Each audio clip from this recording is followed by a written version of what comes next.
नमस्कार साथियों, मैं शिव महेश और आप देख रहे हैं स्टेट पॉलिसी।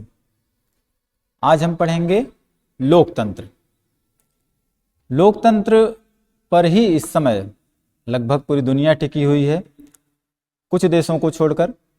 कुछ देशों में मार्क्सवादी या कम्युनिस्ट सरकारें हैं और कुछ देशों में तानाशाही सरकारें हैं। बाकी लगभग दुनिया में लोकतंत्र ही है। बचपन में आपने सुना होगा या बहुत पहले से हमको पढ़ाया जाता है कि लोकतंत्र जनता के द्वारा जनता का शासन है। अब्राहम लिंकन ने कहा था, अमेरिका के राष्ट्रपति थे वो। लेकिन आज हम लोकतंत्र को विस्तार से पढ़ेंगे। लोकतंत्र में कई ऐसी चीजें हैं जो उस परिभाषा से इतर हैं, तो वो सब आज हम जानेंगे कि क्या क्या वो चीजें हैं। लोकतंत्र इतना सफल क्यों रहा? भाई, कोई भी शासन व्यवस्था ज़्यादा दिनों तक चल नहीं पाती, लेकिन लोकतंत्र लगभग 200 सालों से सुचारू रूप से चल रहा है दुनिया के कुछ देशों में। भारत में भी ये 1950 से लागू हुआ है, 26 जनवरी 1950 से। लोकतंत्र आया कैसे, इसको जानने से पहले हमें ये जानना जरूरी है कि राज्य का विकास कैसे हुआ। क्योंकि पहले लोग कबीलों में रहते थे, छोटे छोटे। उन कबीलों ने एक साथ रहना चालू किया धीरे धीरे और समझौता किया। राज्य की उत्पत्ति की 4 थियरी प्रमुख रूप से हैं, जिसमें से एक प्रमुख थियरी है समझौता सिद्धांत राज्य का, और एक विकासवादी सिद्धांत है, एक शक्ति सिद्धांत है और एक दैवीय सिद्धांत है। तो प्रारंभ में जब लोग कबीलों में रहते थे तो उनको ज्ञान नहीं था कि शासन व्यवस्था कैसी हो या शासन प्रणाली कैसी होनी चाहिए। तो इसको समझाने के लिए सोशल कॉन्ट्रैक्ट थियरी आई सबसे पहले, जब 17वीं 16वीं शताब्दी में, कि राज्य का निर्माण हुआ कैसे है। तो हॉब्स, लॉक, रूसो ने एक सुर में कहा कि राज्य का निर्माण समझौते द्वारा हुआ है। लोग पहले प्राकृतिक अवस्था में थे तो उनको कुछ ज्ञान नहीं था, मतलब वो आदिमानव की तरह रहते थे, कंपटीशन करते थे एक दूसरे से। लेकिन जब उनमें झगड़ा कुछ या कंपटीशन कुछ ज़्यादा होने लगा तो उनको लगा कि कुछ संस्थाएं ऐसी होनी चाहिए जो निपटारा कर सकें हमारे झगड़ों का। तो फिर क्या बना? राज्य बना। एथेंस में प्राचीन काल में लोकतंत्र था। तो प्लेटो ने कहा कि लोकतंत्र जो है ये भ्रष्ट कोटि का शासन है। भ्रष्ट क्यों? क्योंकि उसमें अनपढ़ लोग शासन करते हैं। तो उसने दार्शनिक राजा का सिद्धांत दिया, फिलोसफर किंग का। अरस्तु ने भी लोकतंत्र की आलोचना की और अरस्तु ने बताया कि पॉलिटी का शासन बेहतर होता है। पढ़े लिखे लोग संविधान के अनुसार जब शासन चलाएं तो वो शासन व्यवस्था सबसे बेहतर होगी, ऐसा अरस्तु ने कहा था। तो जो वर्तमान में जो लोकतंत्र है, पहले राजतंत्र था। राजतंत्र के बाद पुनर्जागरण आया 14वीं शताब्दी में, जब इटली में। फिर धीरे धीरे लोगों को लगने लगा कि लोगों को अधिकार मिलना चाहिए। राजा निरंकुश होता है तो लोगों के अधिकारों को समाप्त कर देता है, लोगों को स्वतंत्रता नहीं मिल पाती, समानता स्थापित नहीं हो पाती समाज में, ये सब चीज़ें स्थापित नहीं हो पाती। तो लोकतंत्र होना चाहिए। तो लोकतंत्र का कॉन्सेप्ट जो है वो ब्रिटेन में आया सबसे पहले। उदारवाद या व्यक्तिवाद की जो थियरी है जॉन लॉक ने दी, उन्होंने कहा कि व्यक्ति विवेकशील प्राणी है, उसको स्वतंत्र छोड़ा जाए, व्यापार करने के लिए स्वतंत्र छोड़ा जाए उसको। राज्य का निर्माण सिर्फ लोगों के फायदे के लिए हुआ है, मतलब मैकेनिक थियरी को वो सपोर्ट करते हैं। तो लोकतंत्र जो आया, सबसे पहले इसका मैंने बताया ब्रिटेन में विकास हुआ। तो ब्रिटेन के कारण हुआ क्या कि वहां पे प्रतिनिधि लोकतंत्र को अपनाया गया। प्रतिनिधि लोकतंत्र मतलब कुछ प्रतिनिधि होंगे, चुनाव में वो भाग लेंगे और जो जनता होगी वो वोट करेगी। हर 5 साल पर ऐसा होता रहेगा और नई सरकार बनती रहेगी। मतलब इसमें लोगों का प्रतिनिधित्व भी हो जाएगा, मतलब लोग शामिल भी हो जाएंगे सरकार में, और सरकार में कुछ सीमित लोग वहां पे जाएंगे, क्योंकि भाई संसद में इतनी जगह नहीं होती कि सबको बैठाया जा सके। तो इन्होंने कहा कि प्रतिनिधि लोकतंत्र होना चाहिए। लेकिन कुछ लोग रूसो आए, रूसो कहते हैं नहीं, प्रत्यक्ष लोकतंत्र होना चाहिए। प्रत्यक्ष क्यों? क्योंकि प्रतिनिधि लोकतंत्र में तो लोगों को अधिकार मिलते ही नहीं है। अधिकार कैसे नहीं मिलते? कि भाई वो कहते हैं कि ब्रिटेन के लोग सिर्फ 5 साल में एक बार स्वतंत्र होते हैं। कैसे? कि भाई आपने वोट जाके दे दिया एक बार, अब 5 सालों तक आपके पास कोई अधिकार नहीं रह गया कि आप फिर से उनको बदल सकें, जब तक अगला चुनाव नहीं हो जाता। तो वो लोग मनमानी करते रहते हैं।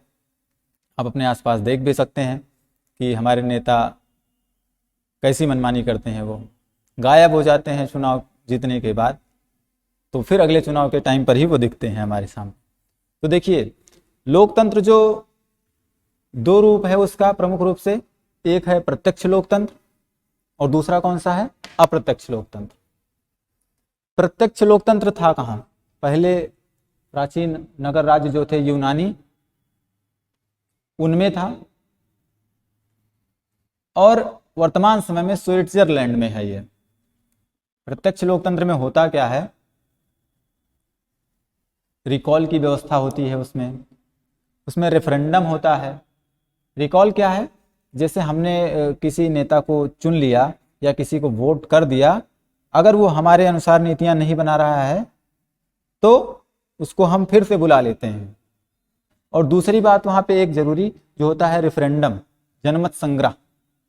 मतलब अगर कोई कानून बनाया जाता है तो वो जनता से सलाह ली जाती है कि क्या आपके ऊपर ये कानून लागू किया जाएगा, आप बताइए कि क्या ये सही है कि नहीं है।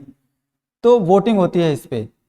अगर ज़्यादा लोग उसको कहते हैं कि हाँ ये सही है, ये लागू किया जाना चाहिए इस कानून को, तो उस कानून को लागू किया जाता है, नहीं तो उस कानून को लागू नहीं किया जाता है। ये व्यवस्थाएं, ये जो दोनों व्यवस्था हैं, ये अप्रत्यक्ष लोकतंत्र में या इनडायरेक्ट डेमोक्रेसी में ये लागू नहीं होती हैं। ये दोनों व्यवस्थाएं सिर्फ डायरेक्ट डेमोक्रेसी में लागू होती हैं। तीसरा मामला है प्लेबिसिएट का। प्लेबिसिएट में ये कहा जाता है कि स्वायत्तता का मामला हो तो ये अपनाया जा सकता है। और एक और प्रावधान है इनिशिएटिव का। तो ये 4 चीजें जो है वो प्रत्यक्ष लोकतंत्र में अपनाई जाती हैं। तो इससे लोगों के अधिकार प्रत्यक्ष लोकतंत्र में ज्यादा अच्छे से सुरक्षित रहते हैं। इन सबको सपोर्ट करते हैं कौन? Jean Jacques Rousseau. Social contract उनकी किताब का नाम है, जिसमें उन्होंने अपना ये सिद्धांत दिया था, समझौता सिद्धांत। फिर उसके बाद आते हैं हम इनडायरेक्ट डेमोक्रेसी पर। वो तो हो गई डायरेक्ट डेमोक्रेसी की बात। अब हम आते हैं इनडायरेक्ट डेमोक्रेसी पर या अप्रत्यक्ष लोकतंत्र। अप्रत्यक्ष लोकतंत्र को सपोर्ट कौन करता है? जॉन लॉक सपोर्ट करते हैं उसको सपोर्ट करते हैं जॉन स्टुअर्ट मिल और बेंथम सपोर्ट करते हैं। मतलब लगभग जो उदारवादी विचारक हैं वो अप्रत्यक्ष लोकतंत्र को सपोर्ट करते हैं। अप्रत्यक्ष लोकतंत्र ज्यादातर बड़े देशों के लिए उपयोगी है ये, और प्रत्यक्ष लोकतंत्र जो है वो छोटे देशों के लिए उपयोगी है, या छोटे देशों में ही वो संभव हो पाता है। बाकी बड़े देशों के लिए प्रतिनिधि लोकतंत्र ही संभव है। इसका उदय कब हुआ? अप्रत्यक्ष लोकतंत्र का उदय फ्रांसीसी क्रांति के बाद हुआ है। फ्रांसीसी क्रांति को अगर पढ़ना हो तो आप डिस्क्रिप्शन बॉक्स में उसकी लिंक है, आप फ्रांसीसी क्रांति को उसको विस्तार से पढ़ सकते हैं। तो फ्रांसीसी क्रांति के बाद अप्रत्यक्ष लोकतंत्र का उदय हुआ। यूरोप में लगभग हर जगह कई देशों में फिर क्रांति हुई और वहां पे लोकतंत्र स्थापित हुआ। इसके समर्थक जॉन स्टुअर्ट मिल हैं, बेंथम हैं, ये सब इसके समर्थक हैं। भारत में भी अप्रत्यक्ष लोकतंत्र ही लागू है। लोकतंत्र के प्रकार, लोकतंत्र के प्रकारों में सीबी मैकफर्सन एक विचारक हैं, वो कहते हैं कि लोकतंत्र प्रमुख रूप से 4 प्रकार का होता है। उनके अनुसार उन्होंने अपना ये सिद्धांत इस किताब में दिया, the real world of democracy. इसलिए वो बताते हैं संरक्षणात्मक लोकतंत्र। संरक्षणात्मक लोकतंत्र क्या है? इसका सपोर्ट कौन कौन करते हैं? इसके सपोर्टर हैं जॉन लॉक, जेरेमी बेंथम और मॉन्टेस्क्यू।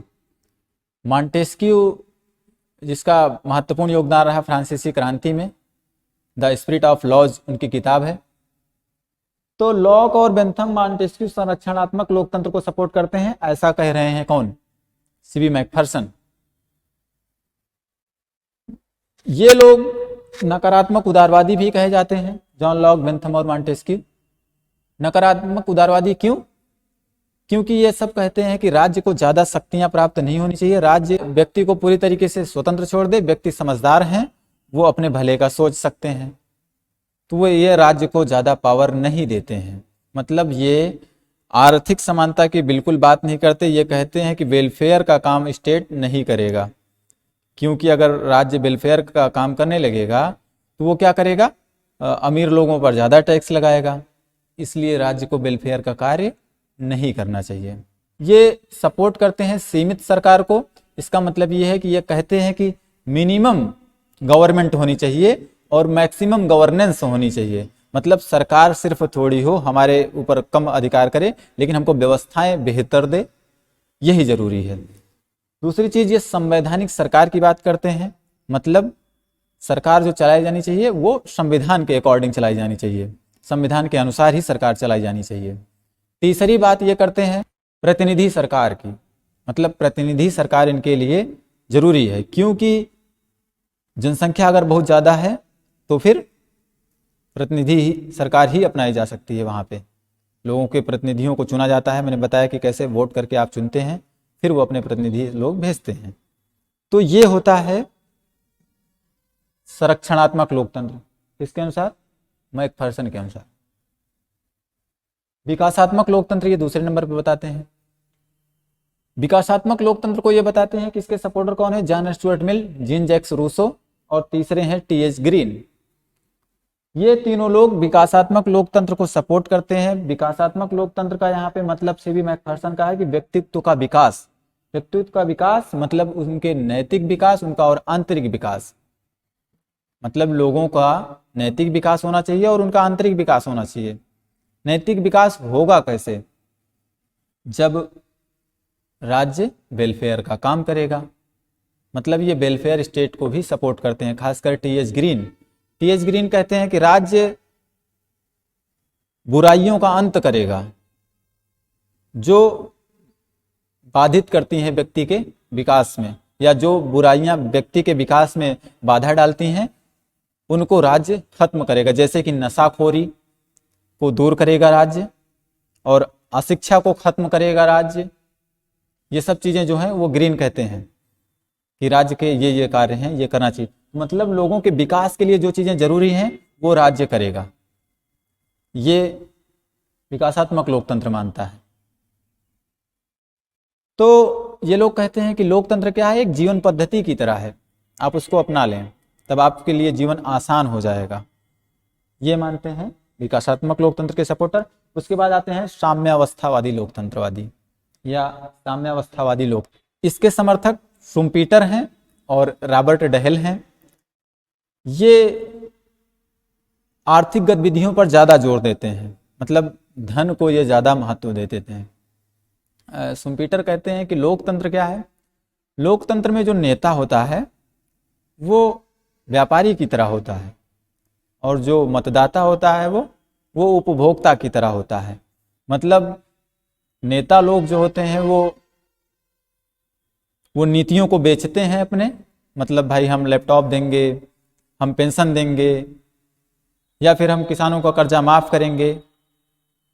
तो ये सब चीज़ें जो भी हैं ये क्या है? ये नीतियां हैं सरकार की। सरकार अपने घोषणा पत्र या मैनिफेस्टो में लिख के बताती है, या फिर जो पार्टी होती है अपना मैनिफेस्टो में अपने लिख के बताती है कि हम ये कार्य करेंगे, भाई हमको आप चुन लीजिए। सभी पार्टियां अपना अपना मैनिफेस्टो तैयार करते हैं। तो ये कहते हैं कि नेता क्या करते हैं? उन नीतियों को बेचते हैं। बेचने का मतलब यही हो कि वो बताते हैं, लोक लुभावन चीज़ें बताते हैं ताकि जनता उनको वोट करे। और जनता क्या है? एक उपभोक्ता की तरह है भाई कि हाँ हमको मिलेगी ये, इसलिए हम इस पार्टी को वोट कर रहे हैं। तो ये चीज़ थी साम्यावस्थावादी लोकतंत्र के अनुसार, और ये थे शुम्पीटर और रॉबर्ट डहेल। फिर उसके बाद आता है सहभागी लोकतंत्र। सहभागी लोकतंत्र क्या था? सी.बी. मैकफर्सन ने कहा यह सबसे अच्छा लोकतंत्र है। सबसे अच्छा क्यों? क्योंकि इसमें संरक्षणात्मक और विकासात्मक लोकतंत्र को मिलाया गया है, और प्लस इसमें सक्रिय भागीदारी भी लोगों की रहेगी, इसलिए ये लोकतंत्र सबसे बेहतर है। इस लोकतंत्र में पारदर्शिता रहेगी, मतलब ट्रांसपेरेंसी रहेगी। केंद्रीयकरण को खत्म किया जाएगा, मतलब जो शासन सत्ता या जो पावर है वो डिस्ट्रीब्यूट किया जाएगा कई इंस्टीट्यूशंस में, कई संस्थाओं में, एक व्यक्ति के पास नहीं रहेंगी। और जवाबदेही ही रहेगी सरकार की। मतलब सरकार इस बात के लिए रिस्पॉन्सिबल होगी कि उसने जो काम किया है वो सही किया है या गलत किया है, वो जनता सरकार से पूछ सकती है। तो इसलिए ये इस टाइप का जो लोकतंत्र है, मतलब सहभागी लोकतंत्र, ये अच्छा लोकतंत्र है, ऐसा सीवी मैकफर्सन कहते हैं। लोकतंत्र के संदर्भ में कुछ लोगों ने बहुत इंटरेस्टिंग बातें कही हैं। रोनाल्ड नेबूर एक बात कहते हैं कि मनुष्य में न्याय की क्षमता पाई जाती है, इसलिए लोकतंत्र संभव है, परंतु मनुष्य में अन्याय की प्रवृत्ति भी पाई जाती है, इसलिए लोकतंत्र आवश्यक है। एक विचारक थे वाल्टर बेजहार्ट, उन्होंने एक किताब लिखी फिजिक्स एंड पॉलिटिक्स। तो उसमें उन्होंने कहा लोकतंत्र क्या है? चर्चा की प्रवृत्ति है, अर्थात संपूर्ण सामाजिक प्रगति की यह कुंजी है। लोकतंत्र में चर्चा होती रहनी चाहिए, चर्चा होने से नई नई चीजें निकल कर आती हैं। अब हम जानेंगे लोकतंत्र के मॉडल कौन कौन से हैं। देखिए उसमें सबसे पहले कौन आता है?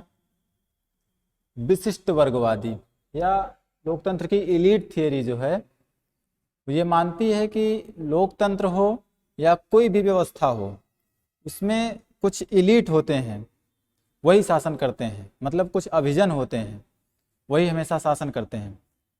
अभिजन वो होते हैं जो व्यक्ति बौद्धिक रूप से और आर्थिक रूप से साधन संपन्न होते हैं, या फिर सिर्फ आर्थिक रूप से साधन संपन्न होते हैं, इसलिए उनके पास इकोनॉमिक जब पावर होती है तो वो पॉलिटिकल पावर को प्राप्त कर लेते हैं, तो वो अभिजन होते हैं।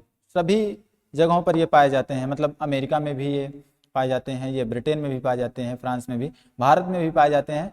मतलब शासन व्यवस्था में आपने अगर नज़र दौड़ाया हो एक बार तो देखा होगा कि कुछ लोग ही, भारत को भी 70 साल हो गए आज़ाद हुए लगभग, लेकिन कुछ लोग ही शासन कर रहे हैं। आम जनता को मौका नहीं मिलता है चुनाव लड़ने का, या फिर उनके पास ये कंडीशन ही नहीं है कि वो चुनाव लड़ पाए, तो अभिजन ही शासन करते हैं हर जगह, भारत में भी है ये। तो देखिए अभिजन वर्ग का जो ये सिद्धांत है इसको सपोर्ट करते हैं कौन?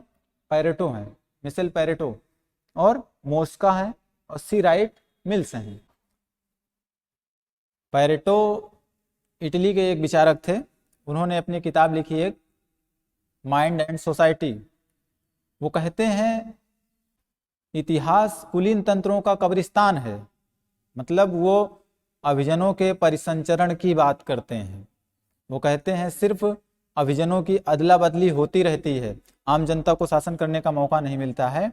कुछ अभिजन होते हैं, उन्हीं में से या तो ये लोग रहेंगे कुछ दिन तक शासन सत्ता में, या तो कुछ दिन वो रहेंगे। मतलब आपने देखा होगा जैसे कि कुछ पार्टी हैं तो या तो कुछ दिन तक वो पार्टी रहती है शासन में, या फिर वो पार्टी रहती है, आम जनता को मौका नहीं मिलता। तो वही चीज़ है, तो वो पैरेटो यही समझाना चाह रहे हैं। तो वो दो चीज़ें बताते हैं, एक कहते हैं अभिजन होते हैं, एलिट्स होते हैं, एक कहते हैं गैर अभिजन होते हैं। तो जो गैर अभिजन होते हैं वो आम जनता है, वो सिर्फ शासित होने के लिए होती है, मतलब उनके ऊपर शासन कौन करता है? एलीट वर्ग करता है, मतलब अभिजन लोग करते हैं। तो अभिजन में वो दो प्रकार बताते हैं। तो वो कहते हैं कि अभिजनों में ही अदला बदली होती रहती है, मतलब इस पार्टी की सरकार आई या उस पार्टी की सरकार आई, बस तीसरी नए लोगों को मौका नहीं मिलेगा, ऐसा ही चलता रहता है। तो वो कहते हैं कि जब ये अदला बदली रुक जाती है, जब ये अदला बदली रुक जाती है शासकों की, ये सर्कुलेशन जो चल रहा था वो रुक जाता है, मतलब कुछ अभिजन ही शासन करने लगते हैं और दूसरे अभिजनों को ये मौका नहीं मिलता है, तब क्या होता है? उस समाज में क्रांति होती है। तो पैरेटो लोकतंत्र को अनुचित मानते हैं, ये कहते हैं लोकतंत्र क्या है? अनुचित है, व्यवहारिक दृष्टि से अक्षम है और राजनीतिक दृष्टि से असंभव है, ऐसा कहते हैं पैरेटो लोकतंत्र के विषय में। इसके बाद आते हैं मोस्का, गीतानो मोस्का इनका नाम था, या गीतानो मोस्का कहा जाता है इनको। ये भी इटली के ही थे। ये बेसिक रूप से ये लोग समाजशास्त्री थे, तो इटली से ही थे। इनकी किताब थी द रूलिंग क्लास। तो ये रूलिंग क्लास में ये बताते हैं अपनी किताब में। उसके बाद आते हैं रॉबर्ट मिशेल। रॉबर्ट मिशेल अपनी थियरी देते हैं अल्पतंत्र का लौह नियम। आयरन लॉ ऑफ ओलिगार्की ये कहा जाता है इसको। ये बहुत ज़्यादा पूछा जाने वाला प्रश्न है। ये पीजीटी, टीजीटी या किसी भी यूनिवर्सिटी का आप एंट्रेंस एग्जाम देंगे पीजी का तो भी ये पूछा जाता है। यूजीसी नेट का आप देते होंगे तो कई बार ये पूछा गया है क्वेश्चन कि अल्पतंत्र का लौह नियम किसने दिया है, तो रॉबर्ट मिशेल ने दिया है ये। और जो अभिजनों का परिसंचरण है ये क्वेश्चन भी बार बार पूछा जाता है कि इसको किसने कहा। ये अभिजनों के परिसंचरण की बात कौन करता है, मतलब अभिजन अदला बदली की बात कौन करता है, तो वो करते हैं पेरेटो। और मोस्का जो है वो सिर्फ दो तरीके की बात करते हैं, वो कहते हैं एक शासक हैं एक शासित हैं। एक तरीके के वो होते हैं जो रूल करते हैं हमेशा, और एक तरीके के वो होते हैं जिनके ऊपर शासन किया जाता है या रूल स्थापित किया जाता है अपना। तो ये कहते हैं कि जो शासक हैं वो थोड़े होते हैं किसी भी समाज में, वो थोड़े से ही होते हैं लेकिन वो संगठित होते हैं इसलिए वो शासन कर पाते हैं। लेकिन जो शासित लोग हैं वो संख्या में तो बहुत ज़्यादा होते हैं लेकिन वो संगठित नहीं होते हैं, तो इसलिए वो शासित हो जाते हैं, वो अपनी शासन सत्ता स्थापित नहीं कर पाते, ऐसा मोस्का कहते हैं।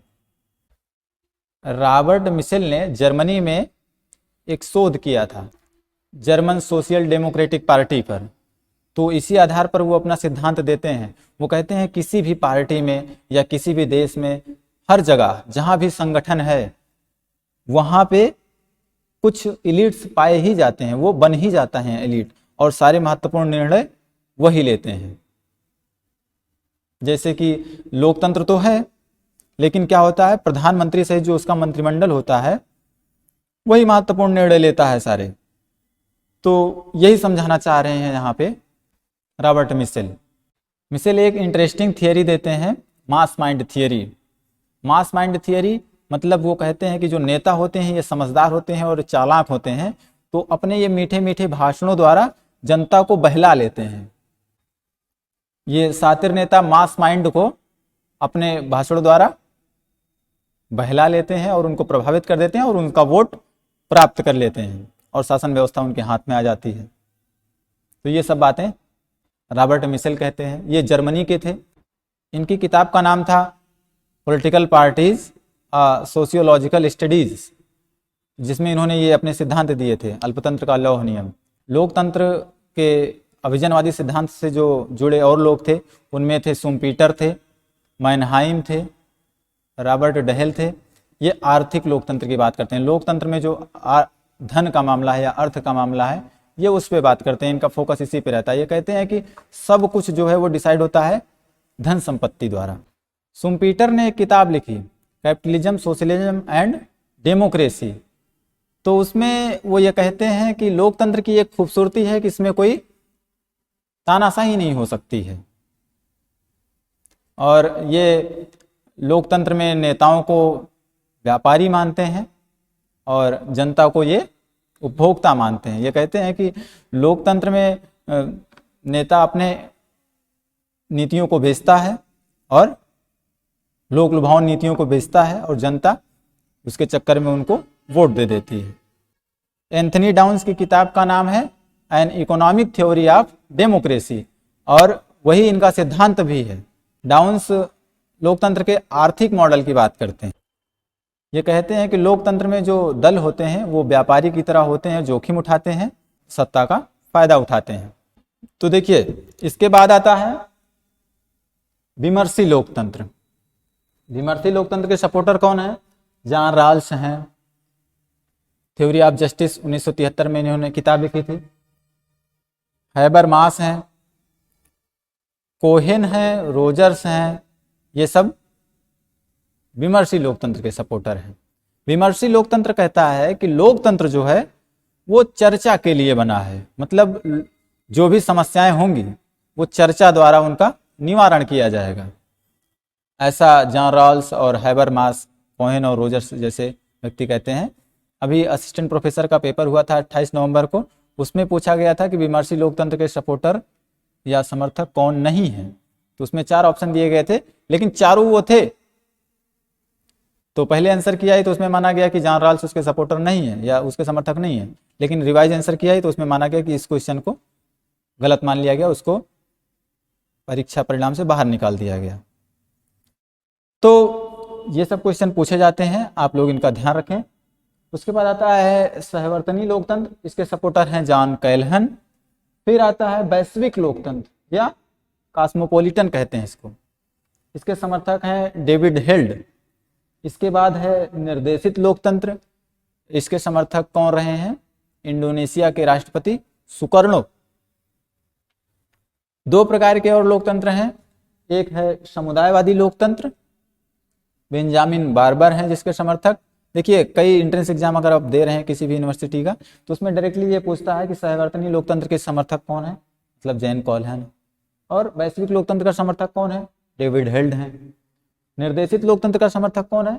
तो सुकर्णो है। ये सब याद रखें। तो देखिए जो समुदायवादी लोकतंत्र है उसके समर्थक कौन है? Benjamin barber. चीन अपने आप को क्या कहता है? जनवादी लोकतंत्र कहता है, कहता है कि हमारे यहाँ हम जनवादी लोकतंत्र हैं। तो चीन में जनवादी लोकतंत्र प्रचलित है। तो ये सब रहे लोकतंत्र के प्रकार। इसमें आपको बहुत गहराई से पढ़ना किसको है? सबसे ज्यादा गहराई से है विशिष्ट वर्गवादी लोकतंत्र है, जो सवाल सबसे ज्यादा इसमें से पूछे जाते हैं, खासकर पैरेटो, मॉस्का और मिशेल से। और विमर्शी लोकतंत्र, रॉल्स और हैबरमास के विषय में आप सामान्य जानकारी रखें, क्योंकि इनके विषय में भी पूछा जाता है। थ्योरी ऑफ जस्टिस इनकी जो किताब थी जॉन रॉल्स की 1973 में, जिसको लिखा था जॉन रॉल्स ने, उसमें उन्होंने अपना न्याय सिद्धांत दिया था। न्याय से विस्तार से हम पढ़ेंगे एक अलग क्लास में, क्योंकि जॉन रॉल्स का न्याय सिद्धांत समकालीन समय में बहुत प्रभावशाली है और बहुत महत्वपूर्ण भी है। लोकतंत्र में जो भी चीजें थी, सामान्य जानकारी लोकतंत्र के विषय पर हमने चर्चा की। अभी जो भी हैं उसके विषय में विस्तार से बाद में चर्चा की जा सकती है अगर समस्या लगे। धन्यवाद।